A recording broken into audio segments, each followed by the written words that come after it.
Hello guys, let's start with the second class. I hope आपने first session अच्छे से समझा है। उसमें आपने समझा था बार्टर सिस्टम क्या होता है, उसकी लिमिटेशंस क्या होती है। आज हमारा दूसरा सेशन है, इसमें हम बात करेंगे मनी की। तो इस चैप्टर में या इस टॉपिक में हमने बात की थी कि इस वीडियो लेक्चर्स में हमने 4 क्लासेस में इसको डिवाइड किए हैं। पहला था barter system and it's limitation, जो कि हमने फर्स्ट पार्ट में ऑलरेडी भेज दिया है। दूसरा जो है हमारा वो है money, origin and its function. इसमें हम पढ़ेंगे मनी क्या होता है, उसकी ओरिजिन कैसे हुई है और उसके फंक्शंस क्या है। थर्ड में हम लोग सीखेंगे inflation, characteristics of inflation, and fourth होगा हमारा कॉजेज ऑफ इन्फ्लेशन। तो चलिए let's start with origin and development of money. अब आपका क्वेश्चन होगा सर मनी क्या है, उसके बारे में बात करते हैं, लेकिन पहले ये देखते हैं मनी आया कैसे। तो जैसा कि हमें पता है कि बार्टर सिस्टम में बहुत सारी प्रॉब्लम्स थी, जो कि हमने अभी अभी लास्ट वीडियो में डिस्कस भी की है।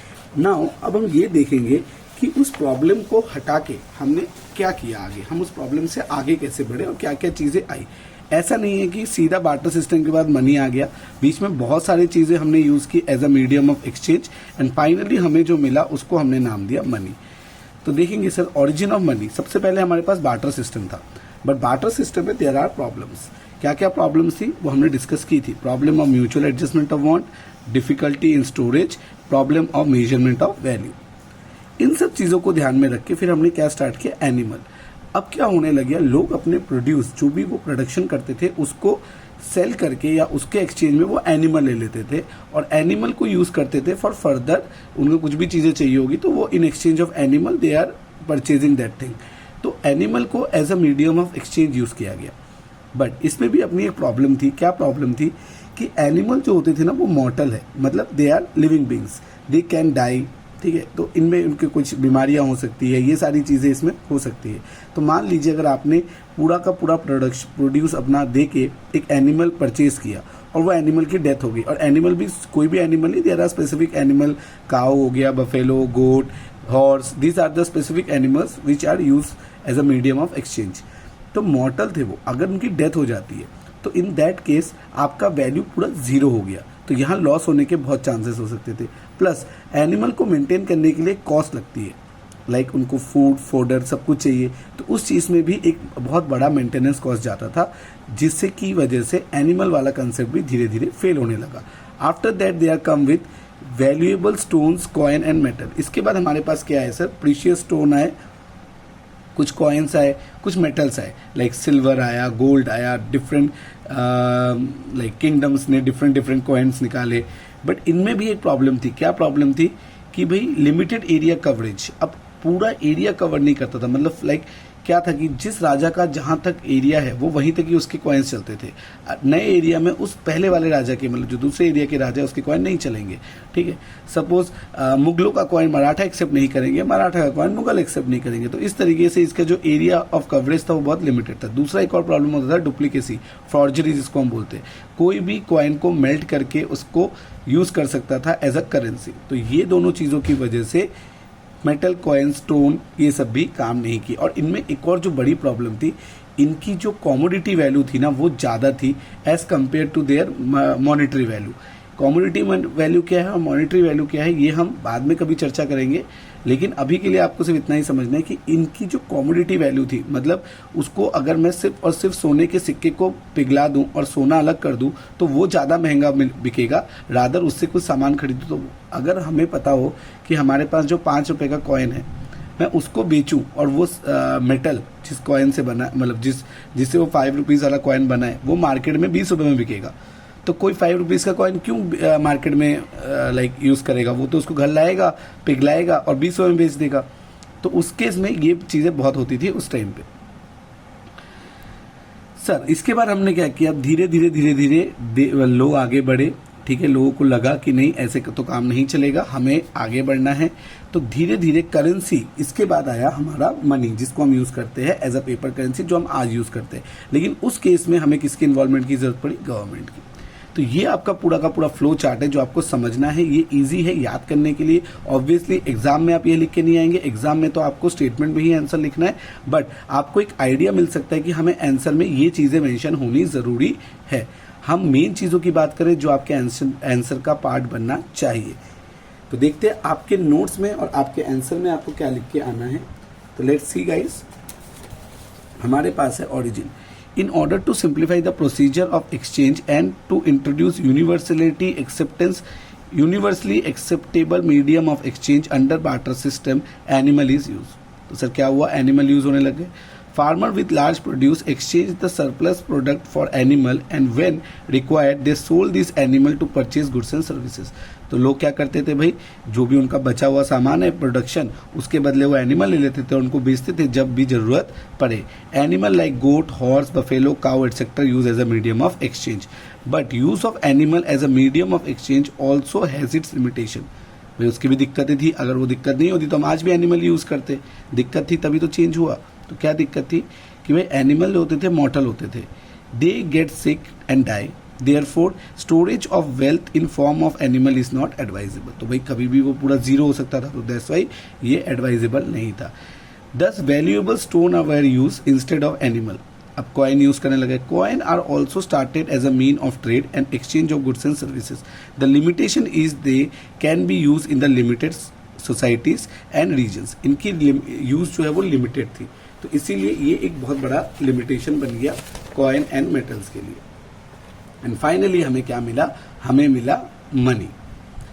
अब सर समझते हैं मनी क्या है। तो अभी तक जो जो हमने पढ़ा है ना, like lack of medium of exchange, double coins, like mutual adjustment of bond नहीं हो पा रही, तो ये सारी प्रॉब्लम किसने सॉल्व कर दी, मनी ने। मनी क्या है sir, money is that medium which is use as a medium of exchange without any doubt और इन्वेस्टिगेशन रिगार्डलेस ऑफ टाइम और प्लेस। इसका मतलब समझाता हूं मैं, बहुत अच्छा डेफिनेशन है, आपको ये याद रखना पड़ेगा। मनी क्या है सर, मनी एक मीडियम है, एक माध्यम है, विच इज यूज्ड, जिसको हम यूज करते हैं किसके लिए, मीन ऑफ एक्सचेंज, चीजों को एक्सचेंज करने के लिए, विदाउट एनी डाउट। इसमें किसी को डाउट नहीं है, कोई प्रॉब्लम नहीं है, कोई इसके बारे में कोई संदेह नहीं है, कोई प्रॉब्लम नहीं है, कोई इन्वेस्टिगेशन की जरूरत नहीं है। रिगार्डलेस ऑफ द टाइम और प्लेस, आप किस समय कहाँ पे कर रहे हो उससे कोई फर्क नहीं पड़ता। Everybody will accept money as a medium of exchange. मतलब सपोज अब मिस्टर ए के पास अगर व्हीट है और उसे राइस चाहिए तो मिस्टर बी के पास नहीं जाएगा। मिस्टर ए अपना राइस लेगा, मार्केट में बेचेगा, उससे जो पैसा आएगा उस पैसे से वो अब व्हीट खरीदेगा। तो इस तरीके से जो पूरा फ्लो है, अब वो उसके बीच में कौन आ गया, एक मीडियम ऑफ एक्सचेंज आ गया, जिसका नाम क्या रख दिया हमने, money. What is accepted universally in exchange of goods and services. Sir आपको पहला वाला ही 2 लाइन जो है ये याद रखना है, बहुत इजी है। मनी एक मीडियम ऑफ एक्सचेंज है जिसको यूज किया जाता है, एक मीडियम है जिसको यूज किया जाता है exchange of goods and services के लिए। इसमें किसी को डाउट नहीं है, कोई इन्वेस्टिगेशन की जरूरत नहीं है, किसी भी वक्त किसी भी प्लेस में इसको हम यूज कर सकते हैं। इसके बाद हम बात करेंगे फंक्शंस ऑफ मनी। अगर आपने बार्टर सिस्टम को ध्यान से पढ़ा है तो फंक्शन ऑफ मनी में आपको कोई दिक्कत नहीं आनी चाहिए, क्योंकि वही चीजें हैं जो बार्टर सिस्टम में प्रॉब्लम थी, लिमिटेशन, वही मनी का फंक्शन है। Money as a medium of exchange. Sir money का सबसे इंपॉर्टेंट फंक्शन ये है कि मनी को हम यूज कर सकते हैं as a medium of exchange.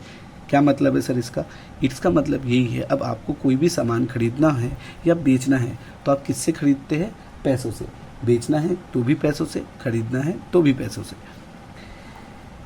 Important function of money is as it act as an medium of exchange and trade, it remove the limitation and of lack of double coincidence of want and make exchange easier. अब जो limitation थी ना हमारी problem किसमें, barter system में, कि लोगों को मान लो मुझे वीट चाहिए लेकिन वीट जिसके पास वीट है उसको मेरा सामान नहीं चाहिए, तो ये सब प्रॉब्लम खत्म, क्योंकि अब मुझे वीट नहीं चाहिए, मुझे अपने सामान के बदले क्या चाहिए, पैसा। और उस पैसों से मैं जो चाहे वो खरीद सकता हूँ, वो वीट हो, कॉटन हो, ऑयल हो, क्लोथ हो, जो चाहिए मैं वो खरीद सकता हूँ। The farmer can get money in exchange of wheat and then from that money can buy rice, clothes, shoes, etc. अब फार्मर अब क्या कर रहा है, उसको अपने वीट के बदले क्या मिल रहा है, पैसा, और उस पैसों से वो क्या खरीद सकता है, कुछ भी। Not only that, he can save the portion to satisfy his future need for goods and services. सिर्फ इतना ही नहीं सर, ये उसको स्टोर भी कर सकता है, सेव भी कर सकता है अपने फ्यूचर की ज़रूरतों को पूरा करने के लिए। इसके बारे में हम और डिटेल में पढ़ेंगे नीचे। Money as a value. Another function of money is money as a storage of value. If a person produce goods and services in exchange of another goods and services, ठीक है, he can save his wealth for future needs of goods and services was difficult before the use of money. तो भाई money होने से पहले ये difficult होता था क्या, कि भाई वो अपने गुड्स को यूज़ कर सके फॉर फ्यूचर, मतलब जो उससे जो वेल्थ मिलनी थी उस गुड्स को बेच के या गुड्स को रख के जो वेल्थ मिलनी थी वो नहीं यूज़ कर पा रहा था क्योंकि लैक ऑफ स्टोरेज फैसिलिटी थी। बट जैसे ही अब देखो एनिमल भी मॉर्टल थे तो उनको भी हम ज़्यादा टाइम तक सेव नहीं कर पा रहे थे, तो जैसे ही मनी आया ना तो इसकी स्टोरेज कैपेसिटी बढ़ गई, मतलब now we can store the money, और सिर्फ अभी के ही गुड्स के लिए नहीं, जब चाहे हम तब उस गुड्स के को यूज़ कर सकते हैं। लाइक अगर मुझे इन फ्यूचर में भी कोई गुड्स की ज़रूरत हो that also I can fulfil with the help of money. Money as a measure of value. Now एक और प्रॉब्लम थी जो बार्टर सिस्टम में थी कि भाई प्रॉपर मेजर ऑफ वैल्यू नहीं था, हम पता नहीं कि लगा पा रहे थे हर चीज़ की कीमत किसके साथ क्या होगी। तो उस चीज़ को भी किसने सॉल्व कर दिया, मनी ने सॉल्व कर दिया। कैसे सॉल्व किया तो देखते हैं। मनी में क्या हुआ सर, अब सब चीज़ों को हमने किसके रेट पे कंपेयर करना शुरू कर दिया, मनी से। कोई भी चीज़ हो हम किससे कंपेयर करेंगे, मनी से। तो इसमें हुआ कैसा जरा समझते हैं इसको। Money plays an important role measure of value. In barter system, it is difficult to remember the exchange rate and value of each goods and services. That is how much rice is required in exchange of 1 kg of ghee. क्योंकि हमने बात की कि भाई वहाँ इतने सारे commodity किसको किसके साथ कितना याद रखे। Money make it easier as now all the goods and services are measure in term of money. अभी आपको कोई टेंशन लेने की ज़रूरत नहीं, आपको ये याद नहीं रखना है 1 kg वीट के बदले कितना ग्राम गेहूं मिलेगा या कितना घी मिलेगा या कितना ऑयल मिलेगा। आपको तो सिर्फ ये याद रखना है कि 1 किलो गेहूं को मैं बेचूंगा तो मुझे इतने पैसे मिलेंगे और इस पैसों से मैं क्या क्या खरीद सकता हूँ। तो ये आपके लिए बहुत ईजी हो गया with the introduction of money. ठीक है, चलिए अब इसमें एक आखिरी टॉपिक है आज के वीडियो में, हम जिससे ये वीडियो को एंड करेंगे, वो है टाइप्स ऑफ मनी। हमारे पास कितने टाइप्स के मनी हैं। अगर आपको ध्यान हो, अगर मैं आपसे बात करूं तो देखिए इसी चार्ट में हम इसको समझने का ट्राई करेंगे। ओरिजिन स्टार्ट हुआ बार्टर में। बार्टर के टाइम पे हमारे पास कौन सा टाइप हुआ करता था, कॉमोडिटी मनी। वहाँ हम एक दूसरे से किसके साथ एक्सचेंज करते थे, कॉमोडिटी को। फिर बार्टर सिस्टम के बाद क्या आया, एनिमल। हमने क्या शुरू कर दिया, एनिमल मनी। एनिमल के बाद क्या आया, स्टोन, मेटल, कॉइन्स, तो हमने उसको क्या नाम दे दिया, मेटल मनी। फिर आया हमारे पास करेंसी, नोट, जिसको हम यूज़ करते हैं उसको हम बोलते हैं पेपर मनी। एक और टाइप का मनी है जिसको हम बोलते हैं plastic money. ATM card, debit card, ये सब हमारे क्या है, प्लास्टिक मनी। एंड फाइनली जो आजकल ट्रेंड है हमारा यूपीआई, ठीक है, जिसको हम बोलते हैं नेट बैंकिंग हो गया, यूपीआई हो गया, ये सब आपके क्या है, बैंकिंग मनी, जो कि इनविजिबल है और ई फॉर्मेट में। तो आई होप आपको आज की क्लास से काफ़ी कुछ इन्फॉर्मेशन मिली होगी और आपके हेल्पफुल होगी। हमने आज की क्लास में money, origin and it's functions को समझा।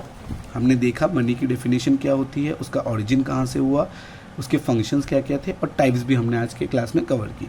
नेक्स्ट पार्ट में हम देखेंगे इन्फ्लेशन, उसकी कैरेक्टरिस्टिक्स और कॉजेज ऑफ इन्फ्लेशन को।